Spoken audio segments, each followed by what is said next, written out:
Bonjour et bienvenue dans le tutoriel numéro 16 de Symfony 2. Alors aujourd'hui on reprend tout simplement la suite du précédent tutoriel puisque celui-ci a vraiment débordé et que j'ai dû le couper en deux parties. Donc on va directement attaquer, donc je vous suggère de regarder le précédent, de re-regarder si celui-ci est trop ancien dans votre mémoire puisque j'attaque directement et donc j'ai pas le temps de réexpliquer ce que j'expliquais précédemment. Alors, on va directement attaquer dans notre panier. Hop, par notre panier. Donc moi je viens juste de couper le précédent tutoriel, donc j'ai encore tout en session, voilà. Et je voudrais qu'on s'attarde d'une part sur le prix, sur la conversion hors taxe CTC, et d'autre part sur l'affichage, voilà. Donc on va aller sur, hop là, sur produit. Et donc on va commencer ici. Alors je voudrais que sur cette vue, non c'est pas produit, c'est panier, voilà. Sur cette vue, on puisse s'attarder sur voilà, le total hors taxe, TTC, etc. Alors pour ce faire, on va devoir travailler avec Twig. On va devoir travailler avec Twig puisqu'on va devoir créer déjà d'une part une addition, donc on va ajouter d'autres produits, comme ça sera fait. Hop, ajouter. On va ajouter encore autre chose, encore un petit.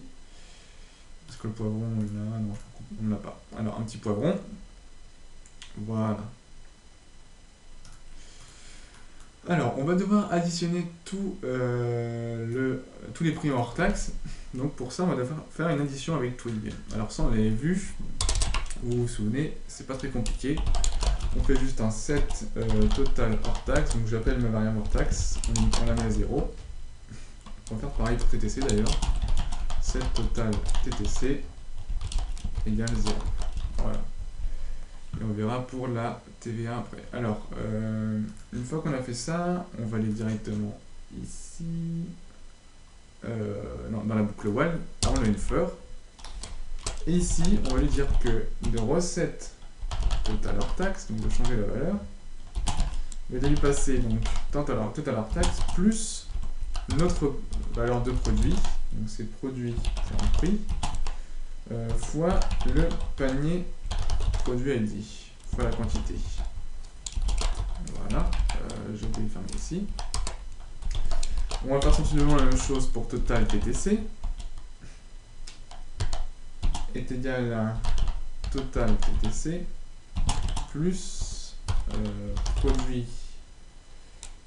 produit.prix fois panier produit.id. Voilà, donc ici il va falloir se débrouiller pour mettre en TTC, donc on va d'ailleurs tout de suite créer, donc là ça actualise que ça fonctionne, on va peut-être l'afficher déjà avant d'actualiser. Ici on va pouvoir afficher la variable total hors taxe. Hors taxe d'ailleurs on va mettre ça côte côte, ce sera beaucoup plus lisible pour moi. Donc total hors taxe, c'est total hors taxe. Hop. La TVA, on ne la met pas encore, mais on peut mettre total ici TTC qui va être égal à total TTC. Alors si on actualise, on devra avoir un chiffre cohérent. Voilà, c'est bien, ça a l'air d'être cohérent avec le total de nos produits. Le seul problème c'est qu'on n'a pas ici le TTC, donc il va falloir calculer en fonction tout simplement de la TVA. Alors il va falloir réfléchir comment on va faire ça. Donc il va falloir forcément récupérer la TVA du produit. Rappelez-vous, dans le schéma de la base on l'a pris en compte, donc je suppose qu'on va faire plus simple, on va faire un filtre comme je le disais. C'est que ici on va faire un filtre TVA, on va l'appeler TVA, et on lui passera en paramètre produit.tva, il me semble que c'était multiplicate. On va regarder ce que je ne suis pas sûr. Entité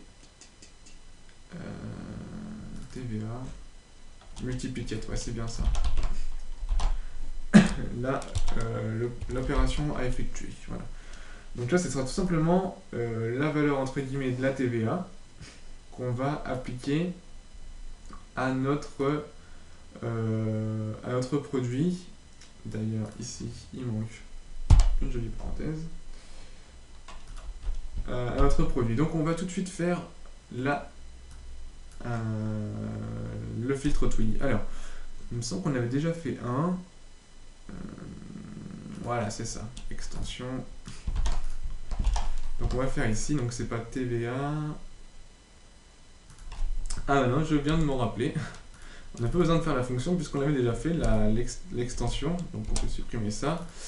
On l'avait déjà fait et je l'avais appelé TVA. Bon, bah, c'est très bien. Donc, comme quoi j'ai un peu la même logique que la dernière fois.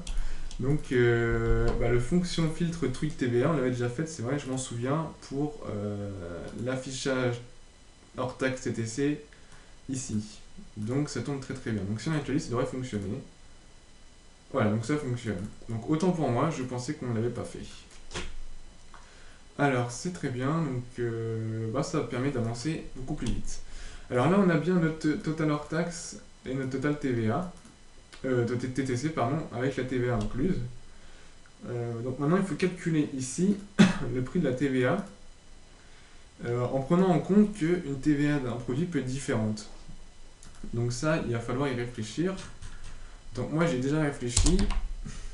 On va faire tout simplement ici, on va parcourir nos produits, on va regarder pour chaque produit si la TVA est la même ou pas. Donc produit, produit.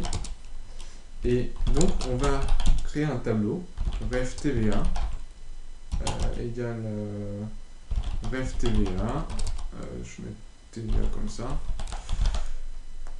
merge, et dans ce tableau, donc on va lui mettre une référence avec pourcent, on va concaténer, donc je vais expliquer après, vous inquiétez pas, pour ceux qui ne sont pas à l'aise avec Twig. TVA valeur, et on va lui mettre 0 par défaut, comme ça il n'y aura plus qu'à la modifier. Et donc ici je fais un n for. J'ai oublié le for. Donc je vérifie que j'ai pas fait de faute. Pourcent. On va faire ça, ça sera beaucoup plus joli. Donc voilà, donc en gros là je parcours juste nos produits, les uns après les autres.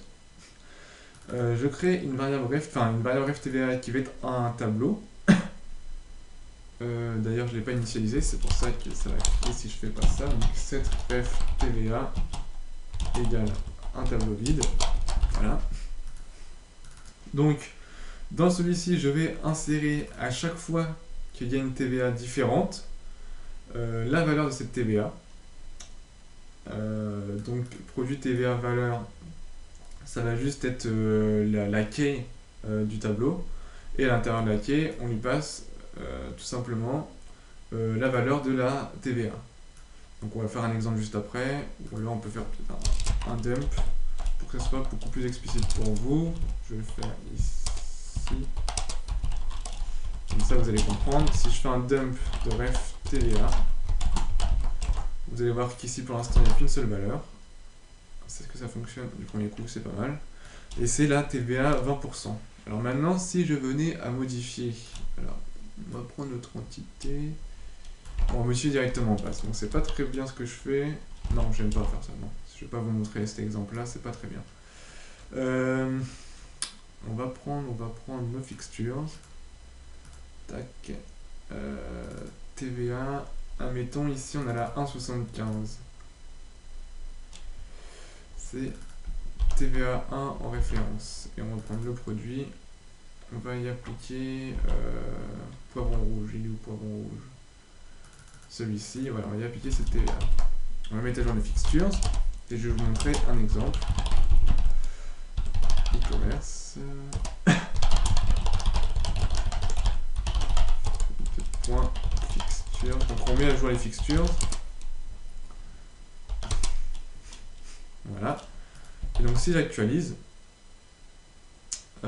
Ah oui, du coup, ça a supprimé l'autre session. On ajoute au panier.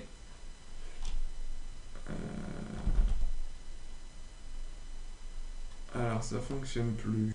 C'est normal puisque l'ID a changé, donc forcément, si je rajoute là, ça devrait fonctionner. Voilà, ça fonctionne. Alors, voilà. Donc là, vous voyez que là, j'ai ajouté mon poivre en rouge que je viens juste de modifier dans les fixtures. J'ai mis la TVA 1,75. Donc là, dans notre tableau, il a détecté que un de nos produits, en l'occurrence le seul produit, a une TVA d'1,75. Maintenant, si j'ajoute un autre produit avec une TVA de 20%, les piments, on va avoir, voilà, les 20%, et ainsi de suite. Donc comme ça, on va pouvoir boucler ici et afficher pour chaque TVA combien ça a coûté. Voilà, tout simplement. Donc j'espère que j'ai été assez clair. Bon, en l'occurrence, c'est vraiment très simple, il faut juste comprendre le principe.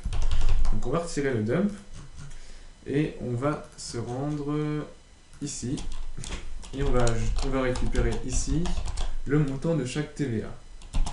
Donc on va faire un ref TVA égal, et là on va changer la valeur de ref TVA qui est égale à 0, qui est initialisée à 0 juste en haut. Oula, je peux partir trop loin là. Ref TVA égale, donc on refait un merge. Hop. Alors, on va chercher ici la référence du tableau. Donc je mets %produit.tva.valeur. Deux points. Je lui attribue à cette référence ref TVA %, mon petit tilde. Voilà. Produit.tva.valeur. Je rappelle que le tilde c'est pour concaténer, hein, ceux qui ne le savent pas. Plus donc le produit point prix fois, on fait comme tout en haut, comme en haut, juste au-dessus, panier produit.id. Voilà. Et par contre, ici, il va falloir faire un filtre. On va faire un filtre, on va l'appeler montant TVA. Alors, montant TVA, et on va lui passer en paramètre à ce filtre l'opération à faire, multiplicate. Voilà. Donc on va faire un petit filtre montant TVA.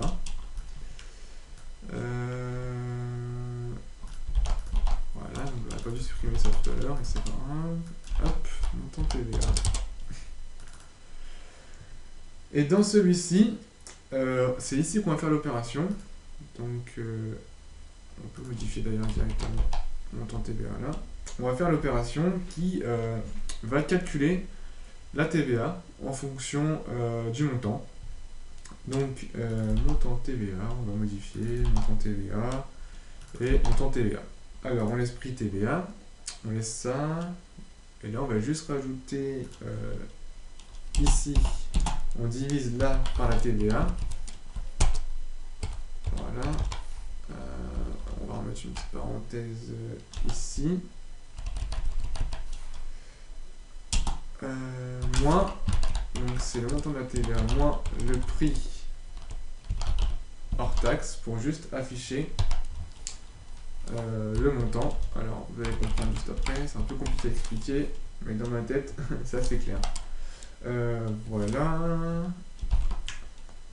Donc là, on prend le prix hors taxe divisé par la TVA, ce qui va nous donner le prix TTC moins le prix hors taxe pour avoir la valeur seulement de la TVA.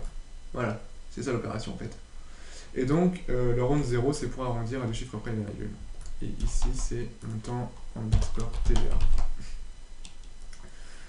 Donc ça me paraît tout bon. Cependant, on n'oublie pas d'appeler dans notre petit service montant TVA, montant TVA, d'ailleurs ça me fait penser que j'ai pas mis M majuscule. Hop, montant TVA, voilà, ça devrait fonctionner. Alors, panier. Donc on a bien fait la ref. Maintenant, il faut voir si ça fonctionne tout simplement. Donc on va faire une boucle while ici, une boucle for, pardon. On va prendre la key pour pouvoir l'afficher. Portier TVA in ref TVA. Que ça fonctionne du premier coup, mais on va bien voir. Ici, on va afficher TVA key. Deux points, le montant de la TVA. Donc en l'occurrence, ça va être TVA. Alors, est-ce que ça fonctionne du premier coup? Ce que je doute.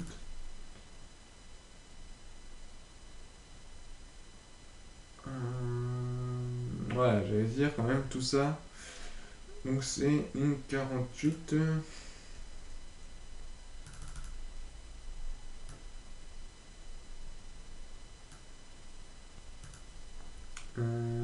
Une erreur toute bête, j'ai mis un S à produit. Je vérifie que je n'ai pas mis autre part. On actualise. Alors ça a fonctionné. Alors, qu'est-ce qu'on peut s'apercevoir? Alors on peut s'apercevoir simplement que ici on a un produit, donc j'explique, on a un produit qui a une TVA de 1,75. Ici on a un autre produit qui a une TVA de 20%.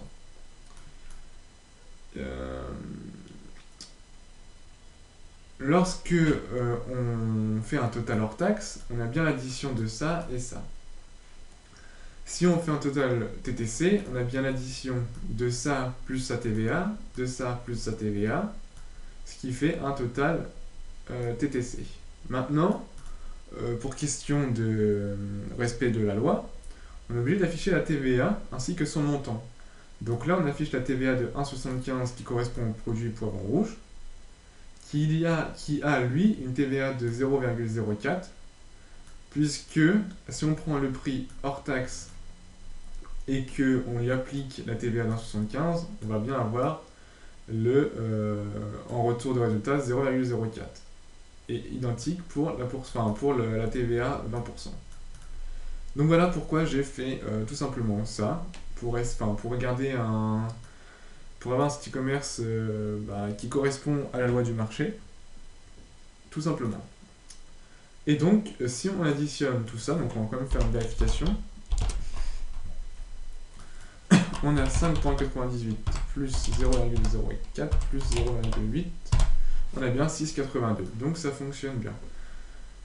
Voilà pour tout ce qui est TTC, hors taxe, etc. Donc on va juste peut-être récapituler ici. Ici, à chaque fois que on passe dans la boucle, je récupère le prix du produit, ainsi que sa quantité, et je lui récupère seulement la TVA avec le filtre montant TVA qui lui va déduire le prix hors taxe du produit, il va juste récupérer la TVA. Voilà, donc on peut ici augmenter la quantité.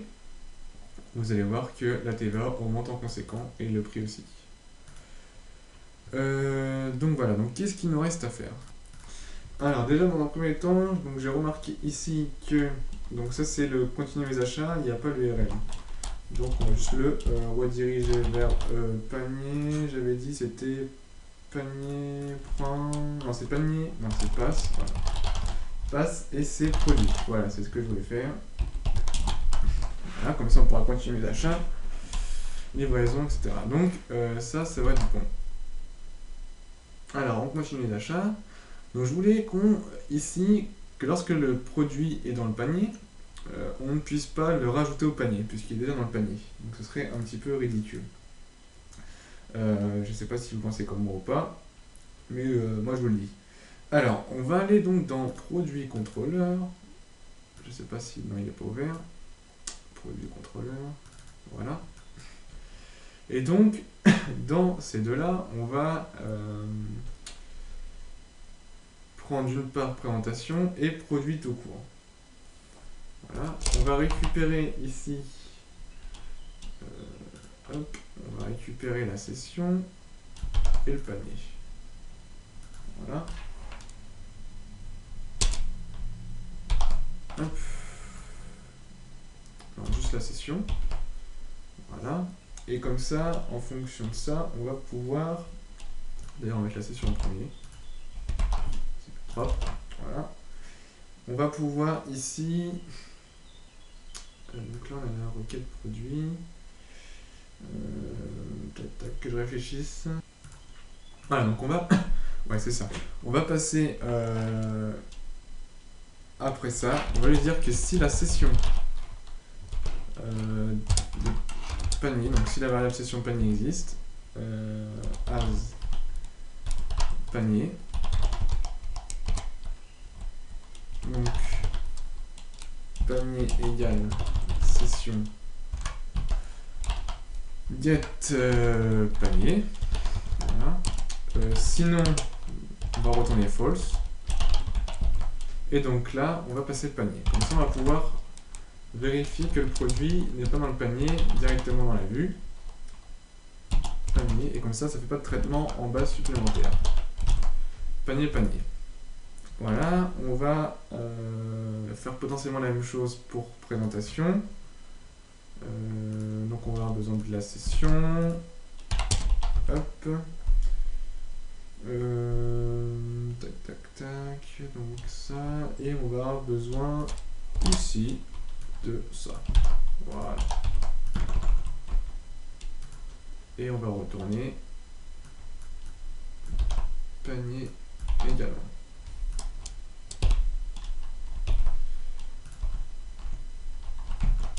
Voilà. On va retirer ça. Donc je crois que c'est tout. Alors maintenant, on n'a plus qu'à faire le traitement dans la vue. Donc dans le produit, on va vérifier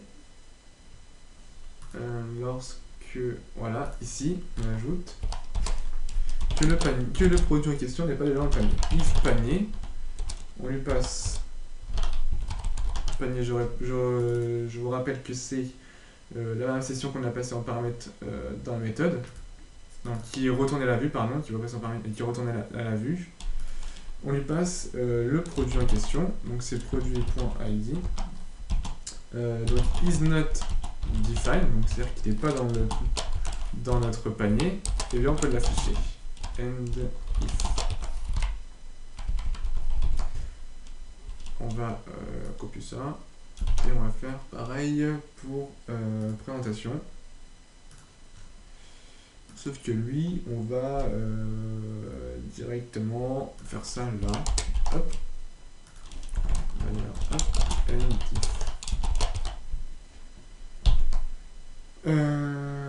D'ailleurs, on peut même faire un petit else pour ici, pour expliquer pourquoi. On va prendre ça. Hop. On va faire un lien. href pour retourner vers le panier. Hop, et on va lui dire que le produit en question, donc le produit, est déjà dans votre panier. Voilà, on va dire ça. Et donc ici, on fait un lien vers panier.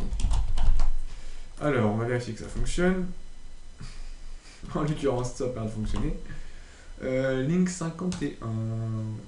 Tac. C'est bien dans c'est pas dans le panier contrôleur, c'est dans produit contrôleur. Ah oui.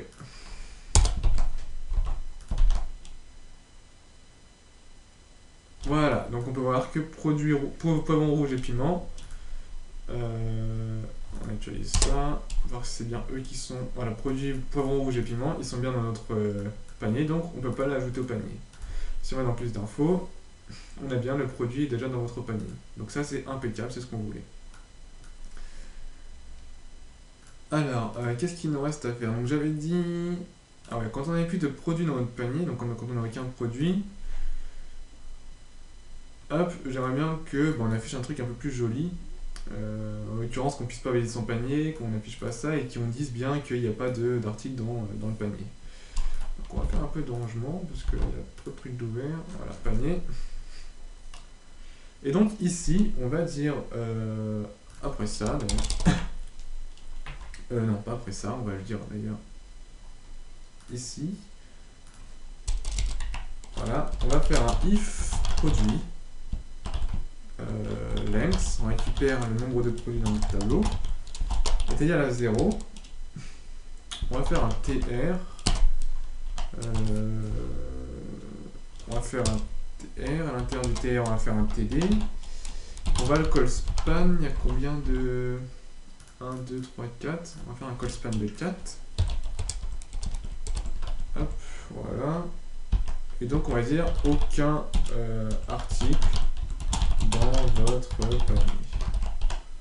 TD. On va fermer la condition. Div. Et on va vérifier que ça fonctionne bien. Voilà, aucun article dans votre panier. On va peut-être le centrer. On va faire un center. C'est pas très HTML5, mais c'est pas très grave. Hop. Voilà, impeccable. Maintenant, je vois aussi qu'on cache total tax, etc. Donc, on va reprendre la condition. Et donc, on va la mettre ici.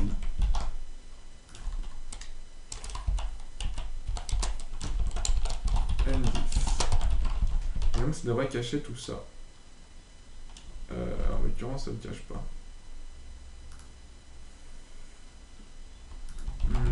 Pourquoi ça cache pas? Ah non. Différents zéros, pardon. Voilà, si j'en oublie la moitié. Alors, voilà. Donc là, c'est un peu plus joli, ça correspond un peu mieux à ce qu'on voulait. Alors, après, comme on était dans les sessions, j'aurais bien aimé aussi qu'on voit les messages sessions qu'on peut retourner à la vue. Donc ça, vous allez voir, c'est vraiment bien. Et c'est très bien pensé de la part de Sensio. On va prendre par exemple lorsqu'on supprime quelque chose. Voilà, on va supprimer un article. On va lui dire, donc, ici, on va faire un this get session. On pourrait même faire un session tout court, mais bon. Alors, this get session, on va faire un get flash. Par contre, il n'y a pas beaucoup de questions. J'espère que je ne me suis pas trompé. Add, donc là c'est success en l'occurrence. Donc on peut mettre le nom qu'on veut. Moi j'aime bien mettre success pour les messages qui ont réussi. Article supprimé avec succès par exemple. Succès grave. Voilà. Et donc une fois qu'on a fait ça, il faut pour afficher ce message, donc on ne le revoit pas à la vue puisque c'est dans la session, on va pouvoir directement y avoir accès. On peut aller dans notre panier et c'est dans notre panier qu'on va devoir afficher ce message. Donc on va mettre ici, je pense que ça va bien donner. On va faire un for, donc on va parcourir les messages session, message in app.session.flashbag il me semble. .get, donc on a dit c'était success, on va mettre ça là aussi. Et donc on va faire un div class, c'est alerte success il me semble sur Bootstrap. Ouais c'est ça. Hop, div. Et donc là on va lui dire d'afficher les messages flash message. Donc on va voir si ça fonctionne, et si ça fonctionne, on pourra le faire pour les autres méthodes. Alors, j'ajoute un article, et je le supprime. Et là, en l'occurrence, voilà, vous pouvez voir article supprimé avec succès. D'ailleurs, je suis étonné que ça fonctionne du premier coup, et que le CSS fonctionne aussi. Et là, en fait, on a un message, donc un message flash, qui a été mis ici, pardon, voilà, qui a été écrit ici. Donc on peut l'utiliser n'importe où, dans n'importe quelle méthode, et ça l'enverra directement dans votre vue. Donc sachez ici, vous pouvez mettre ce que vous voulez, il suffit juste pour pouvoir l'afficher, de changer tout simplement ici le nom que vous lui donnez. Vous pouvez mettre errors, vous pouvez mettre warning, tout ce que vous voulez, c'est vraiment à votre guise, vous pouvez fixer vos propres conventions. Donc moi j'ai mis success parce que j'ai l'habitude d'utiliser Bootstrap et donc je sais que c'est alert success, donc je mets la même chose, voilà tout simplement. Donc maintenant qu'on sait ça, on va pouvoir le faire partout. Ça va être beaucoup mieux, ça va être beaucoup plus simple pour l'utilisateur. Ici, on va lui dire que article ajouté avec succès. Hop, d'ailleurs, on va supprimer ça. Vous remarquerez que j'essaie toujours de faire des méthodes inférieures à 10 à 15 lignes. Tout simplement parce que c'est une convention fixée par Symfony. Il faut vraiment avoir moins de code possible dans vos méthodes. Si vous avez beaucoup de code, je vous conseille soit de faire des services qu'on va voir plus tard, soit de mettre dans vos entités, dans vos repositories, enfin vraiment avoir un contrôleur simple et fonctionnel. Alors, ajouter et supprimer. Bon, je pense que c'est des actions les plus importantes. Donc vous allez voir que si on actualise, le flash message va disparaître. Voilà. C'est-à-dire que la session est destroy et détruite. Alors, on va en ajouter, et si j'ajoute normalement, il doit me dire que voilà, article ajouté avec succès. On pourrait dire par exemple quantité peut-être.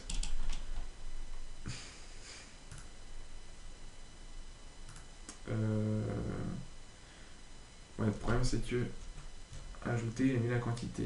Donc article ajouter, on peut dire. On va mettre ici if array exist, else.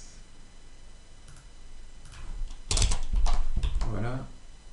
Et donc ici quantité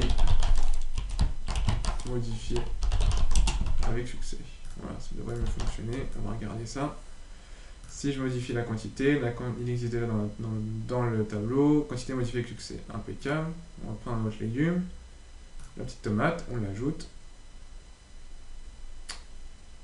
Article ajouté avec succès. Je voulais pas de l'article. Oui, c'est ça, oui, c'est bien. Article ajouté avec succès. Ouais, c'est bien. C'est ce que je voulais. Donc voilà, on a vu les sessions, les messages sessions. Hop, on va supprimer. Et ça fonctionne aussi. Article supprimé avec succès. Donc voilà, qu'est-ce qu'il nous reste à voir?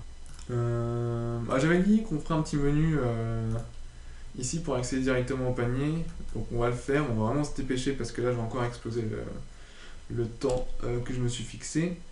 Alors on va faire ici directement dans le panier. On va faire un public function, on va faire un render. Menu action. Comme ça on va pouvoir récupérer la quantité. Donc on va récupérer hop, ça pour pouvoir récupérer la quantité. On va lui dire que si la session il n'est pas quelque part, voilà, hop, on va gagner du temps. Article égale 0, sinon article égale, on va faire un count du tableau de session get panier. Voilà, donc là on compte le nombre d'articles dans notre panier et on va le retourner avec un return thisRender qu'on va copier là. Voilà. Et donc ici ça va être module UZ qu'on va créer juste après. Panier.html.twig. Et là c'est article. Hop. Voilà. Si j'oublie une parenthèse, on va perdre du temps. Alors ensuite, on va créer ce petit template. Que je ne me trompe pas, on est bien dans panier, panier. Hop, hop. Voilà, et donc lui, on va pas s'embêter, on va copier-coller directement ça. Voilà. On va écrire ici panier. Donc c'est vraiment un module pour afficher tout bêtement la quantité dans le panier. Hop. Voilà, donc on va dire, on va faire un href vers le panier. Passe panier. Voilà. Et là on va faire allez, 3 conditions, si on fout, article égale 0, on va dire que aucun article dans votre panier, dans votre panier. Else if, comme ça on réalise un peu les conditions. Article égale 1. Un article dans votre panier. Donc je fais ça juste pour l'article au pluriel, parce que j'ai une fâcheuse tendance à détester les sites ou les applications qui n'utilisent pas le pluriel, qui mettent au pluriel alors qu'il n'y a qu'un seul élément. C'est sans nom un tuck, ne vous en faites pas. Alors ici, on va dire, voilà, on va afficher l'article, simplement le nom d'article. Article dans votre panier. Voilà, ça devrait le faire. Panier. Est-ce que ça fonctionne du premier coup ou pas? Ah, si je ne l'appelle pas dans ma vue, ça peut pas fonctionner. Juste vous vérifier que j'ai bien mis article avec un S. Dans panier. Dans panier contrôleur. Ah, c'est bien ce qui me semblait. Hop. Voilà. Et donc on va on va appeler ce render dans nos vues. Donc en l'occurrence dans produit.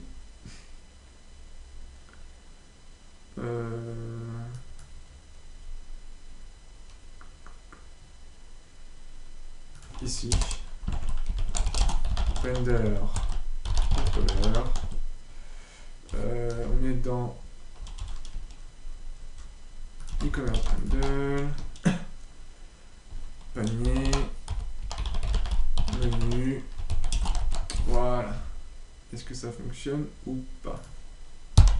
Donc là, on est dans produit. Alors on actualise. Et linkators. Ah. Vous avez dû voir l'erreur avant moi. Encore une petite erreur. Il me dit qu'il ne trouve pas le... Alors on est bien dans panier. Panier, menu action. Qu'est-ce qui se passe? La fatigue commence à se faire ressentir. E-commerce bundle, panier, menu. Si j'actualise, peut-être que c'était le P majuscule, je doute. Non, c'est pas ça. Qu'est-ce qu'il dit, le message d'erreur? Il me dit qu'il trouve pas. Ah d'accord, ok. Alors, ça serait une erreur ici.